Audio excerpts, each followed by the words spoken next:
تو بہت ہوں گی، لیکن مطلب یہ ہے کہ نصیحت ہدایت جو ہے نا، ایک تو یہ ہے نا کہ یہ واقعہ ہے جو سوال پوچھا گیا تھا کہ جی کیسے وہ بنی اسرائیلی جو ہے وہ شام سے فلسطین سے جو وہ مصر چلے گئے، جا کے فرعون کی قید میں قیدی بن گئے. یہ ایک تو واقعہ ہے، لیکن اس واقعے میں ہدایت بھی ہے، اس میں ہدایت کی نشانیاں بھی ہیں. اب دیکھیے غور کریں، واقعہ ہے یوسف علیہ السلام کا، اور بات کہاں سے شروع ہو رہی ہے کہ یوسف علیہ السلام کے بھائی یوسف علیہ السلام کو ناپسند کر رہے ہیں. اور وہاں کیا ہے؟ مکہ ہے، ابھی ہجرت نہیں ہوئی جب سورہ یوسف نازل ہوئی ہے، تو محمد رسول اللہ صلی اللہ علیہ وسلم ہے، تو مکے والے ان کو ناپسند کر رہے ہیں. ٹھیک ہے نا؟ اچھا، پھر یوسف علیہ السلام کے بھائی پھینک کر آ گئے، اور مکے والوں نے یہ ماحول بنا دیا کہ محمد رسول اللہ صلی اللہ علیہ وسلم کو وہاں سے نکلنا پڑا. اور پھر ایک وقت کے بعد یوسف علیہ السلام کے جو بھائی تھے انہیں اپنے بھائی کے آگے سجدہ کرنا پڑا، جھکنا پڑا. اس وقت کا ذرا مقام دیکھیں نا یوسف علیہ السلام کا، بادشاہ کا مقام، تو ان کے بھائیوں کا کیا حیثیت ہے؟ بھائی تو وہی ہے نا. اچھا، پھر ذرا محمد رسول اللہ صلی اللہ علیہ وسلم کا مقام دیکھیں. عرب کے اندر حکمران کون ہے؟ ہجرت کے بعد مکہ فتح ہو گیا، کون حکمران ہے؟ محمد رسول اللہ صلی اللہ علیہ وسلم. تو اب جب مکہ فتح ہو رہا ہے تو کیا حیثیت ہے ان کی؟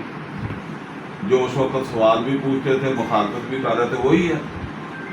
اور دیکھیں پھر کتنی اس کے اندر جو وہ مماثلت ہے. یوسف علیہ السلام نے بھی اپنے بھائیوں کو معاف کر دیا، اور محمد رسول اللہ صلی اللہ علیہ وسلم معاف کر دیا. آپ نے فرمایا میں آج تمہیں وہی کہوں گا جو یوسف نے اپنے بھائیوں سے کہا. تو فرمایا کہ اچھا بات سنائی جا رہی ہے جس وقت ابھی محمد اور رسول اللہ صلی اللہ علیہ وسلم ہجرت کی تیاری تو کر رہے ہیں، لیکن ہجرت نہیں کر رہے ہیں، ابھی وہی موجود ہے مکہ میں. تو پہلے بتایا جا رہا ہے کہ وہ جو جیسے وہاں ہوا تھا ایسے یہاں بھی ہو جائے گا. تو فرمایا کہ سوال پوچھنے والوں کے لیے اس میں نشانی ہے، عبرت. اگر سنبھلنا چاہیں، ہدایت لینا چاہیں تو لے سکتے ہیں.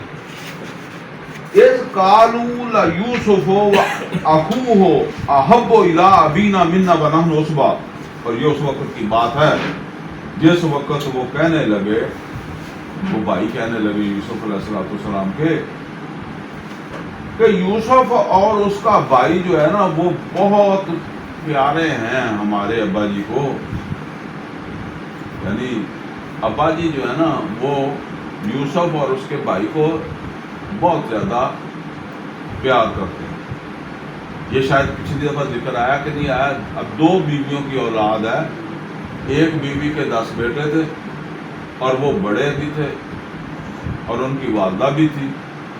پھر دوسری بیوی جو ہے وہ 2 بچے تھے، وہ بھی کم سن تھے، یوسف اور بنیامین، اور ماں بھی فوت ہو گئی تھی. تو اب ایک بات سبب تو یہ ہے کہ یوسف علیہ السلام کو اللہ تعالیٰ نے پیغمبری دینی تھی. کچھ اشارے خواب بھی سنا دیا تھا، کچھ اشارے بھی یوسف یعقوب علیہ السلام سمجھتے ہوں گے. اور دوسرا وہ کم سن بھی تھے اور والدہ بھی نہیں تھی. تو اس وجہ سے ذرا وہ ان کو جو ہے وہ زیادہ کرتے ہوں گے، پیار وغیرہ جو بھی کہہ لیں، زیادہ توجہ کرتے ہوں گے، دھیان کرتے ہوں گے. تو اب وہ 10 ہیں اور وہ کہتے ہیں کہ جی ہمارے مقابلے میں ہمارے ابا جی جو ہے نا یوسف اور اس کے بھائی کو جو ہے وہ زیادہ محبت کرتے ہیں